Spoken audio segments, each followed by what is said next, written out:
नमस्कार, मैं हूं संदीप अखिल। आप देख रहे हैं हमारे साथ आध्यात्मिक चर्चा और इस आध्यात्मिक चर्चा में हमारे साथ हैं आचार्य श्री पुंडरीक गोस्वामी जी। आपका बहुत बहुत अभिनंदन न्यूज़ 24 मध्य प्रदेश छत्तीसगढ़ की ओर से। बातों की शुरुआत करते हैं। आपसे चर्चा के दौरान आपने धार्मिक पत्रकारिता के विषय में जो है बताया। धार्मिक पत्रकारिता कैसे हो सकती है देश में? धार्मिक अध्ययन से मैं सच कहूँ तो हर एक विभाग की पत्रकारिता स्वतंत्र है। जैसे एंटरटेनमेंट डेस्क अलग है, पेज 3 उसका एक अलग से पृष्ठ है, कोई स्पोर्ट्स पत्रकारिता बिल्कुल स्वतंत्र है। उसी प्रकार से पॉलिटिकल पत्रकारिता भी बिल्कुल स्वतंत्र है, जो समाज में एक जागरूकता लेकर आती है। अगर कहीं कोई घटना भी होती है तो एक स्पेसिफिक टीम तैयार करी जाती है उस पर काम करने के लिए, और जो उसका निकाले। जो मैं उस क्षेत्र का नहीं हूँ, पर जो मुझे आप सब साथियों ने बताया। पर जब कोई धर्मगुरु आता है तो पॉलिटिकल पत्रकार को ही सामने लाया जाता है। तो इसलिए कई बार धर्मगुरुओं का भी पॉलिटिकल फ्रेम जैसा प्रतीत होने लगता है। और प्रश्न उठता है, धर्म और राजनीति का क्या संबंध है? इसका जवाब देते थे धर्मगुरु भी थक गए और पत्रकार भी पूछते पूछते थक गए। पर धर्म पत्रकारिता तब होगी जब पत्रकार धर्म का अध्ययन करके उसके जो पेचीदगी है। अब अगर कोई क्रिकेट वाला व्यक्ति पत्रकार है तो वो जानता है कि बैक फुट क्या होता है, फ्रंट फुट क्या होता है ना, लॉग ऑन और लॉग ऑफ क्या है, और नो बॉल क्या है, और 6 बॉल, तो उसकी एकेडमिक्स उसको पता है।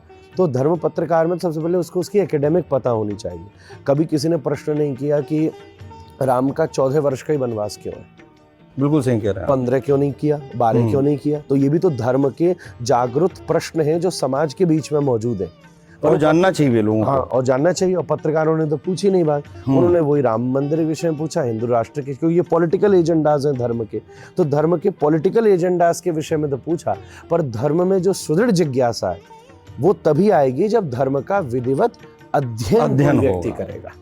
जैसे क्रिकेट का अध्ययन करेगा, बैडमिंटन का, कितने प्लेयर खेलते हैं उसको मालूम है एकेडमी। पर धर्म में किसी ने पूछा कि आचार्य कैसे बनता है, उपाध्याय किसको कहते हैं, शास्त्री का मतलब क्या होता है, आचार्य का मतलब क्या होता है, अच्छा एक संप्रदाय कैसे निर्मित होती है, कि पहली भी कैसे निर्मित हुई। प्रस्थानत्रयी के ऊपर भाष्य लिखने के बाद कोई व्यक्ति संप्रदाय की स्थापना करता है। तो ये तो बिल्कुल सारे एकेडमिक्स हैं। संप्रदाय, पंथ, धर्म, इन सबों में अंतर क्या है? तो ये जब पेचीदगी व्यक्ति को पता होगी तब राष्ट्र में, देश में धर्म पत्रकारिता का प्रारंभ हो सकेगा। बहुत अच्छी बात आपने बताई। वृंदावन बहुत लोग जा रहे हैं। वृंदावन जाने के लिए दृष्टि क्या होनी चाहिए? सदगुरु की दृष्टि होनी चाहिए वृंदावन के लिए। एक बात मैंने इस्कॉन मंदिर में जहाँ कथा चल रही है वहाँ भी अभी कही थी कि धाम को आँखों से ज़्यादा कानों से देखना चाहिए। कानों से देखने का मेरा अर्थ ये है कि शास्त्रों में और संतों के द्वारा उसकी जो महिमा गाई गई है। सच बात तो ये है कि अभी यमुना जी बड़ी प्रदूषित है, पर फिर भी कई लोग उस पर स्नान क्यों कर लेते हैं? बार यमुना जी अंदर जब आई तो आपको हमने नाव में भी घूमते हुए देखा। आश्रम में घूमे जी। अच्छा, सही बात तो ये है कि जो हमारा क्षेत्र है ना, वो पुराना यमुना का बैंक था, सबसे पुराना। अच्छा। तो कहते थे जब ज्ञानगुरी में यमुना आ जाती है तो ब्रह्मांड के सारे तीर्थ नहाने आते, तो सारे मंत महंत मठाधीश हमारे यहाँ स्नान करने आए। यमुना पुलिन हो जाता है उसको, उसकी बड़ी महिमा है। पूरे ब्रज के लोग आके नहाते हैं जब ज्ञानगुदरी में जल आ जाता है। तो मैं आपसे ये कह रहा था, जैसे मैंने आपसे ये कहा, ऐसे तो आपदा है, यमुना का किसी के आ जाना तो आपदा है। पर चूंकि शास्त्र और संतों ने ये कहा है कि ज्ञानगुदरी में यमुना आ जाए तो भाग्य मानना, इतनी सी बात ने उसको देखने की दृष्टि बदल दी। आपदा में तपस्या बोल गई, आपदा में आनंद हो गया कि बड़ी बड़ी नाव की भगवान की यात्राएं निकलने लगी। हमारे यहाँ हमने रोज दिन भर हम व्यस्त इसमें थे कि स्वागत करना है, अभी ये महंत आ रहे हैं, अभी ये मंडलेश्वर आ रहे हैं, अभी यहाँ के ठाकुर जी नौका विहार को आ रहे हैं। तो ऐसे धाम को देखने की जो दृष्टि है वो शास्त्रों के द्वारा जो उसकी सूक्ष्मता का वर्णन किया गया है, तब हम कानों के माध्यम से उसकी महिमा जान करके ही धाम को विधिवत रूप से देख सकते। गीता में कृष्ण ने दिव्य चक्षु दिए अर्जुन को, तभी तो वो देख सका। तो ये दिव्य चक्षु है कौन से? जो सदगुरु अपने उपदेशों के द्वारा दिखाता, अदरवाइज तो वो जियोग्राफिकल लोकेशन है। तो अगर हम उस भावना से, शास्त्र की दृष्टि से धाम को देखेंगे तो हमें राधा कृष्ण का सहज अनुभव होगा। बहुत सुंदर। ब्रज रज का बड़ा महत्व है। वहाँ कहा जाता है कि ब्रज रज का एक प्रसाद है वो, और व्यक्ति को जब दिया जाता है तो ब्रज रज को प्रसाद के रूप में दिया जाता है, तो उसका क्या महत्व है? जो ब्रह्म रज में मिल जाए उसी को ब्रज कहते हैं। वाह। जहाँ ब्रह्म रज में मिल जाए, जहाँ ब्रह्म ने रज का रूप धारण कर लिया है, जी, इसी का नाम ब्रज है एक्चुअल में। इसीलिए वहाँ रज की सबसे बड़ी महिमा है। बात ऐसी है कि आज तक वैकुंठ में भी नारायण के चरणों का दर्शन नहीं हुआ, पर श्री वृंदावन में तो भगवान नंगे चरण घूमे, इसलिए एकमात्र ऐसा स्थान है जहाँ भगवान की चरण धूलि वहाँ व्याप्त हुई। इसीलिए जहाँ रज में ईश्वर खेला हो, घूमा हो, बैठा हो और उसने उसी का स्वरूप धारण कर लिया, वही वास्तव में ब्रज रज का स्वरूप है। और इस भावना से एक सामाजिक संदेश भी जुड़ा हुआ है। हमारे धर्म में हर स्थान पर किसी न किसी तत्व को महत्व दिया गया है। कहीं जल तत्व को महत्व दिया है, कहीं वृक्ष को महत्व दिया है। ऐसे ही पूरे ब्रह्मांड में या देश में जितने तीर्थ हैं उसमें ब्रज में भूमि को महत्व दिया गया है, इसलिए ब्रज भूमि है। उस भूमि में लौट जाना ही एक प्रकार से सबसे बड़ी साधना और उपासना।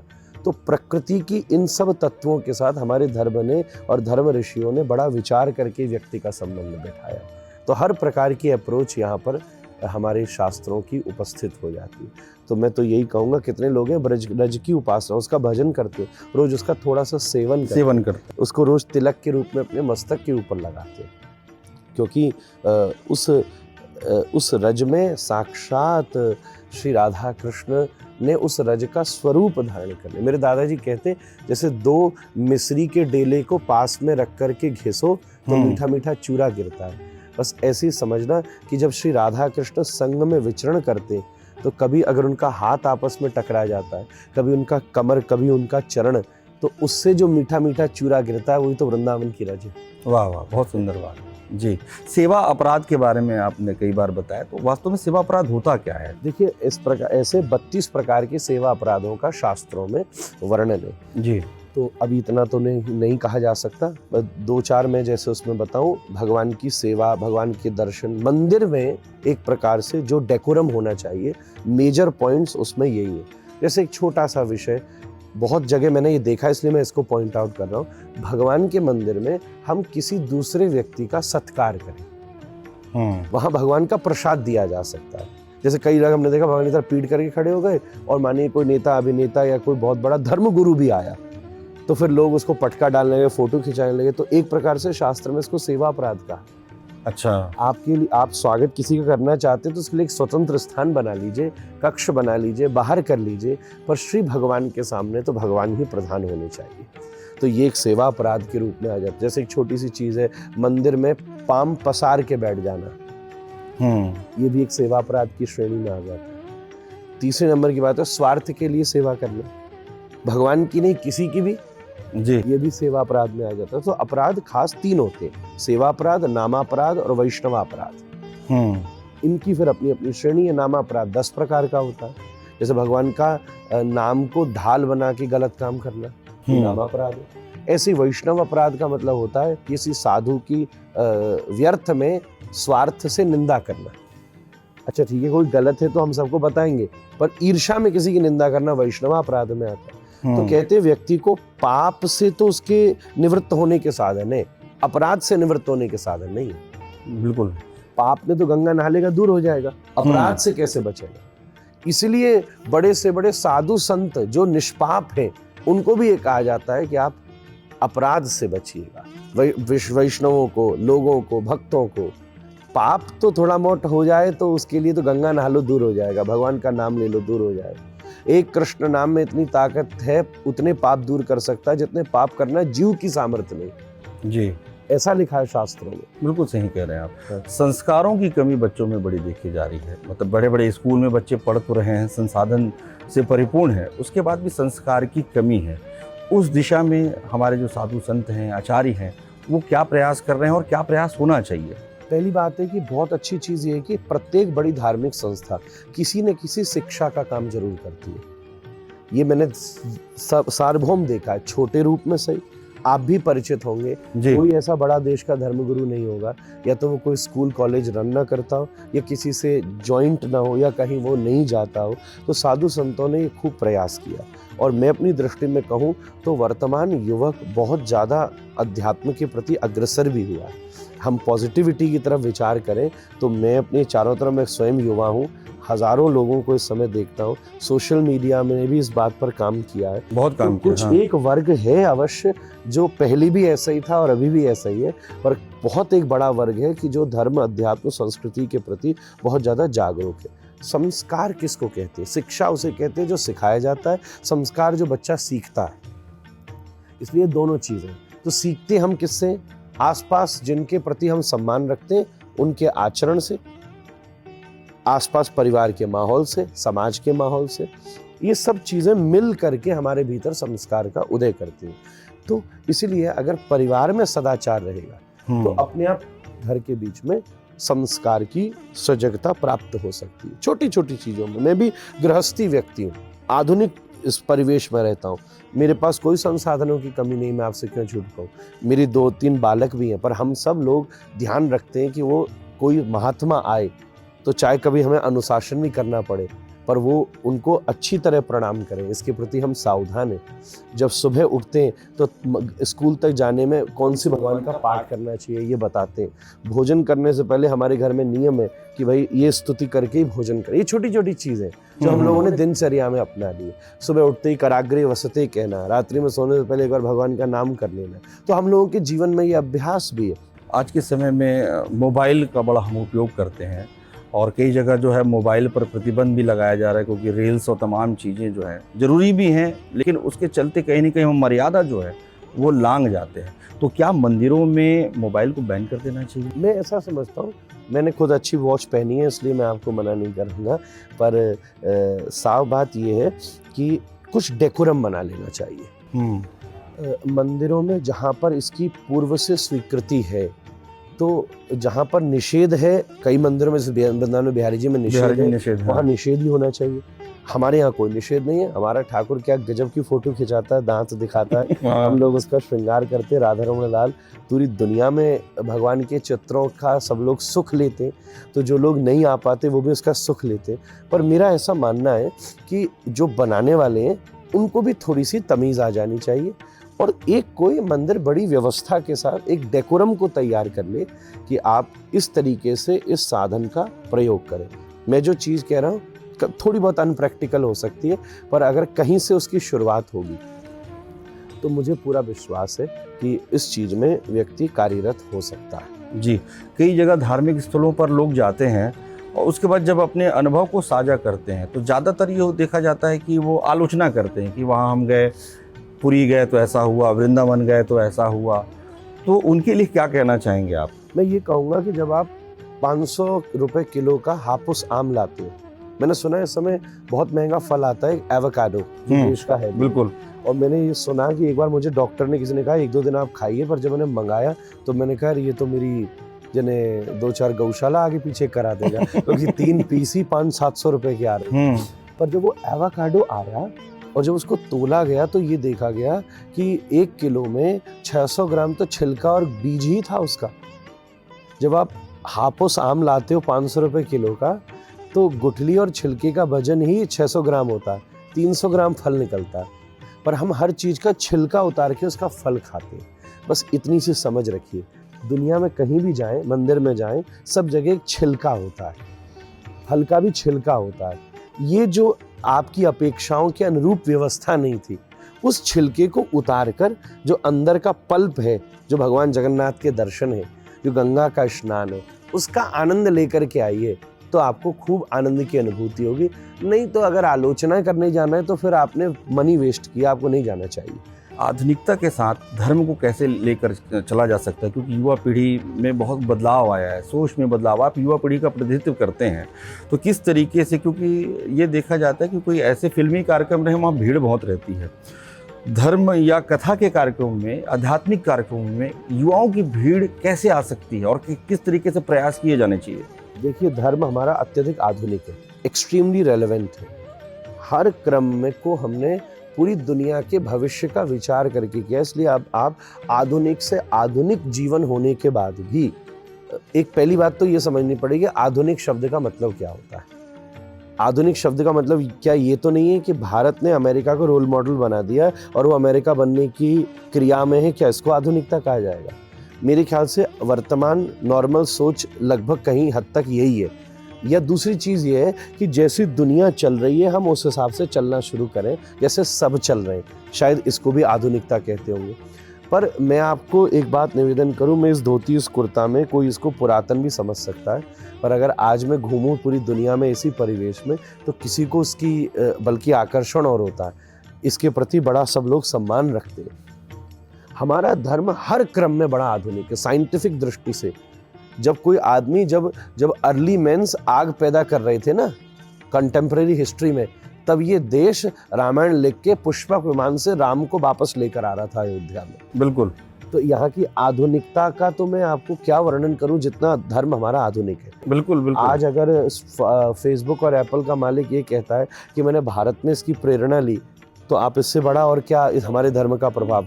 दूसरी बात आपने कही मनोरंजन के कार्यक्रम और कथा के कार्यक्रमों का जो भीड़ का अंतर है, उसमें बहुत सारा संवाद मीडिया का भी है भाई। आप जो चीज़ ज़्यादा हम परोसेंगे, व्यक्ति माहौल उसी प्रकार का चारों तरफ बनना शुरू हो जाता है। तो हम लोगों ने ज़बरदस्ती सेलिब्रिटी कल्चर को बहुत ज़्यादा टीवियों पर प्रमोट करना, उसको बहुत स्पाइसी बना करके प्रमोट करने की विधा निकाली है। और सच में इस देश के हीरो तो हमारे जवान हैं, हमारे किसान हैं। हमने उस चीज़ को इतना स्पाइसी, क्योंकि मुझे नहीं लगता कि उसमें बहुत ज़्यादा कोई कमाई होती होगी किसी की, शायद इसलिए नहीं करता होगा। पर जब से थोड़ी बहुत मीडिया इसके प्रति संवेदनशील हुई है, आप देखिए भीड़ में लग के, गर्मी में बैठ के, खाने पीने और समोसा दिए बिना कथाओं में पंडाल छोटे पड़ जाते हैं। बिल्कुल। आप भी उन कथा के पंडालों की व्यवस्था को जानते होंगे। प्रचार अगर चारों तरफ से सुदृढ़ता से हो तो नेताओं को और कई लोगों को तो व्यवस्था करनी पड़ती है। यहाँ तो हाथ जोड़ के कहना पड़ता है कि मत आइए कल से भाई। आज वृंदावन में कॉरिडोर के निर्माण की आवश्यकता आ गई है, इतनी भीड़ बनाया, इतनी भीड़ होने लगी है। तो मैं तो इसका दूसरा संदर्भ देख रहा हूँ कि अगर धर्म की संवेदनशीलता दुनिया अनुभव कर रही है, तो आज ये स्थिति बन करके आ गई है कि लाखों लोग कथाओं के पंडालों में इस समय उपस्थित होते हैं, क्योंकि वो इसके वास्तविक महत्व का कहीं ना कहीं उसका महत्व तो समझते हैं और उसमें आने वाली किसी युवा पीढ़ी की कोई कमी नहीं। बहुत अच्छी बात। और एक अंतिम बात और कहूँगा, हर संदर्भ की मैंने एक बात की, तो धर्म गुरु की बात भी ये कहूँ कि हम थोड़ा सा लॉजिकल, आज जो बच्चा जिस एकेडमिक एजुकेशन से आया है उसके साथ जोड़ते हुए, मेरे गुरुजी ने मुझ पर कृपा करी कि मैं दोनों तरफ का व्यक्ति हूँ, इसलिए इस बात को समझ लेता हूँ। थोड़ा सा उस संदर्भ से अपने शास्त्रीय संदेश को अगर हम व्यक्त करना शुरू करेंगे वेरी प्रैक्टिकली और एप्लीकेशन से युक्त होकर के, तो मुझे नहीं लगता कि दुनिया में कोई भी व्यक्ति इसके प्रति अग्रसर नहीं होगा। ज़रूर होगा, तो सबको मिलजुला काम करना है। बहुत अच्छी बात आपने बताई। भगवान से मांगना क्या चाहिए? अक्सर जो है वहाँ पर जाकर जो है लोग जो है, मैं भगवान से ये चाहता हूँ, भगवान से ये चाहता हूँ, कहीं नहीं कि उसी में भटकाव आ जाता है। भटकाव इसलिए आता है क्योंकि हम भगवान से चाहते हैं, भगवान को नहीं चाहते। तो मैं तो नॉर्मल सी बात कहता हूँ, भगवान से भगवान को ही मांग लेना चाहिए कि हे प्रभु आप ही मेरे साथ रहे। तो सीधी बात है, अगर किसी बहुत समर्थवान व्यक्ति से आपका संबंध है तो उसकी सुविधा तो आपके साथ अपने आप आकर के खड़ी हो जाएगी। अगर आप व्यवहारिक दृष्टि से भी देखें, अगर किसी से आपका बहुत बड़ा सुदृढ़ संबंध है तो आप उसके घर रह भी सकते हो, उसके वाहन का भी प्रयोग कर सकते हो, जो रसोई में उसके लिए भोजन बनेगा आपको उसकी भी प्राप्ति हो सकती है। तो अगर ऐसा विचार किया जाए, आप उससे थोड़ा मांगोगे। महाभारत के युद्ध से पहले दुर्योधन कृष्ण से लेने गया था और अर्जुन कृष्ण को लेने गया था। अब आप भी जानते हैं जीत किसकी हुई। कृष्ण से लेके आने वाला हार गया, कृष्ण को लेकर आने वाला जीत गया। बहुत अच्छी बात आपने बताई। पारिवारिक पृष्ठभूमि के बारे में बताया। बहुत कम उम्र में जो है आप गीता का भी पाठ करते हैं। 7 वर्ष की उम्र रही होगी उस समय।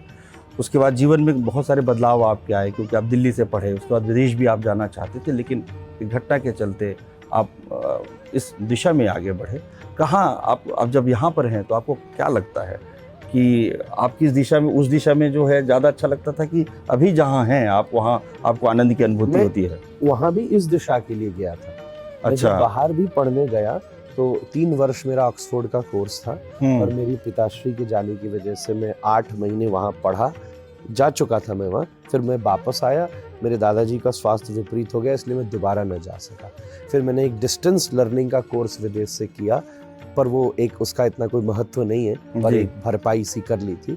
पर मैं जो दिल्ली में भी पढ़ा या प्रदेश में भी पढ़ा, वो इसीलिए समझने पड़ा कि आज का बच्चा क्या पढ़ता है, बिल्कुल। तभी मैं अपनी बात उसके सामने रख सकूंगा। मुझे ऐसा लगता है कि मैं इसी कार्य के लिए पैदा हुआ था, और मेरे यहाँ 38 पीढ़ी हाँ। का एक इतिहास है। तो मुझे तो माँ की कोख में कथाएं सुनने को मिल गई थी। मेरे लिए ये कभी ऐसा नहीं लगा कि मुझे कोई ऐसे क्रिएट करना है, या मुझे कोई ये चीज़ें ऐसा बनाना है, या मैं अपने अंदर ये चीज़ चेंजेस लाऊं। मैं बिल्कुल जैसा था नेचुरल वैसा ही हूँ, वैसा ही रहा, और उसी परिवेश में आगे चल पड़ा। मुझसे कई लोग पूछते हैं आप कथा क्यों करते हैं, तो मैं कोई लंबी चौड़ी बातें नहीं करता कि मुझे कोई देश बदलना है या दिमाग बदलना है। मेरे गुरुजी ने मुझे आज्ञा दी, और मैं मेरी कथा उन्हीं की सेवा की दृष्टि से है। मेरे पिताजी ने मुझे ऐसा ही बना दिया, और मैं ऐसे ही क्रम में आगे चल पड़ा। अब जो हो रहा है वो अपने आप ही हो रहा है। जी। अक्सर जो है लोगों के दिमाग में राधा कौन है, कोई कहते हैं कृष्ण की आराध्य शक्ति का नाम राधा ठीक है। है, तो वास्तव में राधा हैं क्या? भैया एक बात मैं आपसे कहूँ कि राधा रानी के बहुत सारे गुण हैं, उनमें 24 गुण हैं, एक है। उन 24 गुणों में एक गुण ही ये है कि जिसके बारे में पता ही नहीं लगाया जा सके, उसी को राधा कहते हैं। मतलब ये भ्रम जो समाज में फैलता है ना, तो हम लोग तो खुश होते हैं, इससे राधा रानी का एक गुण प्रकट हो रहा है कि उनके रहस्य का पता ही नहीं लगाया जा सके, यही राधा है। तो इस दृष्टि से ये बहुत सारी चीजें निकल करके आती है। किसी भी चीज में जोड़त्व चाहिए, भक्त और भगवान भी राधा कृष्ण है। जहां भी बात जोड़ी की है, डुअलिज्म की है, वो डुअलिज्म ही राधा कृष्ण है। सही बात कही जाए तो आप प्रश्न करता है, मैं उत्तर करता हूँ, ये भी राधा कृष्ण है। वाह वाह, बहुत अच्छी बात आपने कही। अंतिम में एक प्रश्न, राधा रमण विजेते हम कहते हैं, राधा रमण जी की महिमा क्या है? अरे राधा रमण जी तो साक्षात भगवान है। ऐसा है, आज से 500 वर्ष पहले गोपाल भट्ट गोस्वामी जी की प्रार्थना से शालिग्राम से स्वयंभू भगवान राधा रमण जी प्रकट हुए। शालिग्राम में कुछ चिन्ह होते हैं, उसमें स्वर्ण होता है, इसलिए नेपाल ने उनको रोक लगाई है। उसमें चक्र का चिन्ह होता है। तो बहुत समय पहले जर्मनी के कुछ लोगों ने, भगवान को हमने छूने तो नहीं दिया, स्कैन किए, तो उनके विग्रह में स्वर्ण के तार हैं। एकमात्र धरती का ऐसा विग्रह है जो स्वर्ण, जो शालिग्राम का, और इतना स्पष्ट है, शालिग्राम पर तांसी हथौड़ी नहीं चल सकती। ये स्पष्ट शालिग्राम जी का विग्रह है। एक और बात है कि भगवान के प्रपौत्र हुए वज्रनाभ जी, जो भगवान ने, श्री कृष्ण ने द्वारिका के बाद उनको वृंदावन भेजा कि तुम वहाँ विकास करो। तो वज्रनाभ जी ने ना एपी सेंटर ऑफ कल्चर तैयार किया, उसको व्रज कहते हैं। व्रज 84 कोस जब है ना, तो उसमें चारों धाम भी है, मानसरोवर भी है, आपने देखा होगा। तो वो सेंटर ऑफ द कंट्री में, अगर आप विवेक प्रैक्टिकल विचार करो तो सेंटर ऑफ द कंट्री, जो पहाड़ नदी दक्षिण से बिल्कुल सेंटर में पड़ता है, दिल्ली और वो सब का क्षेत्र, तो वहाँ व्रज में एपी सेंटर ऑफ कल्चर तैयार किया वज्रनाभ जी। और उस समय भगवान की याद में उनकी 3 मूर्ति बनाई, श्री गोविंद, गोपीनाथ और मदन मोहन जी। मुगलों के आक्रमण की वजह से ये राजस्थान में इस समय गोविंद गोपीनाथ जी हैं जयपुर में, और मदन मोहन जी हैं करौली में। एक से भगवान का मुख मिलता है, दूसरे से शरीर, और तीसरे से चरण। तो इन तीनों का, अभी भी कर तीर्थ यात्री इन तीनों का एक दिन में दर्शन करते हैं। तो कहते गोपाल भट्ट गोस्वामी जी इन तीनों की सेवा में जाते थे, उन गोस्वामी जियों के कहने से उनके मन में भाव आया, तो इन तीनों के स्वरूप को मिलने से श्री राधा रमण जी का स्वरूप बना। उनका मुख गोविंद देव जी जैसा है, धड़ गोपीनाथ जी जैसे है, और चरण मदन मोहन जी जैसे। इसलिए ये कहते हैं कि एग्जैक्टली कृष्ण जैसे दिखते थे वैसे राधा रमण जी दिखते। वहाँ कवि और चित्रकार और मूर्तिकार की कल्पना नहीं है, वहाँ साक्षात भगवान का स्वरूप है। आप मूर्ति बनाने दो तो उसमें आपकी या मूर्तिकार की कल्पना होगी, पर यहाँ कोई कल्पना नहीं है, यहाँ साक्षात ईश्वर इस रूप में प्रकट हुआ है। इसलिए राधा रमणो विजयते, वृंदावन में कहते हैं भगवान श्री राधा रमण का दर्शन करके कोई ये कहे कि मैंने कृष्ण को नहीं देखा तो वो अपराध कर रहा है, उसने साक्षात भगवान श्री कृष्ण का दर्शन किया। बहुत अच्छा। अंतिम में क्या संदेश देना चाहेंगे हमारे दर्शकों को, आपके माध्यम से युवाओं को, कि वो संस्कारवान बने, राष्ट्र के प्रति समर्पित रहें, धर्म के प्रति समर्पित रहें? सबसे बड़ी बात है, आपका अपना चरित्र अगर श्रेष्ठ है तो आप राष्ट्र, धर्म, परिवार, व्यापार और धर्म किसी भी संदर्भ में आप विकास कर सकते हैं। तो सबसे बड़ी बात यह है कि आप अपने फैक्ट्री का निर्माण करें, वेरी गुड, एजुकेशन का निर्माण करें, वेरी गुड। कॉरपोरेशन का निर्माण करें, वेरी गुड। राष्ट्र का निर्माण करें, वेरी गुड। उसके मूल में अपने चरित्र का निर्माण करें। अगर आपका चरित्र श्रेष्ठ है तो आप राष्ट्र का प्रतिनिधित्व करेंगे, परिवार का प्रतिनिधित्व करेंगे। तो सबसे बड़ी बात यह है कि आपका कैरेक्टर बहुत अच्छा होना चाहिए, और कैरेक्टर अच्छे होने के कुछ प्रमाण हैं। 3 ही चीज़ अच्छी है। पहली चीज़ आहार, व्यवहार और विचार। अगर आपके पास आहार, व्यवहार और विचार श्रेष्ठ है, आप उसके प्रति कॉम्प्रोमाइज़ नहीं करते, तो आपका कैरेक्टर बहुत श्रेष्ठ है। राम के पास भी ये 3 ही चीज़ें हैं। इसलिए राम ने चरित्र दिया इस जगत को। राम चरित्र मानस, राम लीला मानस नहीं लिखा, राम घटना मानस नहीं लिखा, राम चरित्र मानस दिया। तो मैं यही कहना चाहूँगा, सारे धर्म का भी यही प्रयास होता है कि भगवान हम आपके चरित्र का निर्माण कर सकें। किसी ने मुझे अच्छी बात कही कि परमात्मा चित्र में बसता है पर चरित्र में सबसे ज़्यादा बसता है। इसी प्रकार से अगर आपकी कैरेक्टर बनेगा, मेरे स्कूल में एक टीचर होते थे, वो कहते थे wealth is lost, nothing is lost, health is lost, something is lost, but character is lost, everything is lost. तो चरित्र अगर आपका श्रेष्ठ है तो आप हर क्रिया में विकसित हो सकते हैं। तो सबसे पहली बात, चरित्र श्रेष्ठ है। चरित्र वो उपजाऊ भूमि है जिसमें बीज पैदा हो सकते हैं। तो अगर आपके पास चरित्र श्रेष्ठ है तो ज्ञान का बीज पैदा होगा, चरित्र श्रेष्ठ है तो भक्ति का बीज पैदा होगा, चरित्र श्रेष्ठ है तो सेवा का बीज पैदा होगा। चरित्र अच्छा नहीं है तो कई बार तो दुर्योधन भी तो किसी का सत्कार कर लेता था, उसने कृष्ण का सत्कार किया, पर उसका चरित्र ठीक नहीं था, इसलिए कृष्ण ने उसकी सेवा को स्वीकार नहीं किया। और वहीं विदुर ने तो दरवाजा भी नहीं खोला था, पर उसका चरित्र ऐसा श्रेष्ठ था कि कृष्ण जाके दरवाजा खटखटाते कि भाई मुझे कुछ खाने के लिए दीजिए। इसलिए चरित्र की उपजाऊ खेत के ऊपर आप धर्म का, ज्ञान का, राष्ट्रभक्ति का, कृष्ण भक्ति का, अध्यात्म का, परिवार के समन्वय का, हर प्रकार का बीज विकसित कर सकते हैं और आपके खेत में सारे बीज लगे। मेरी यही भगवान से प्रार्थना है। हमारे साथ थे पूज्यपाद आचार्य पुंडरीक गोस्वामी जी। आपका बहुत बहुत धन्यवाद, आभार। राधे राधे। राधे राधे। राधे राधे। जय श्री राधे।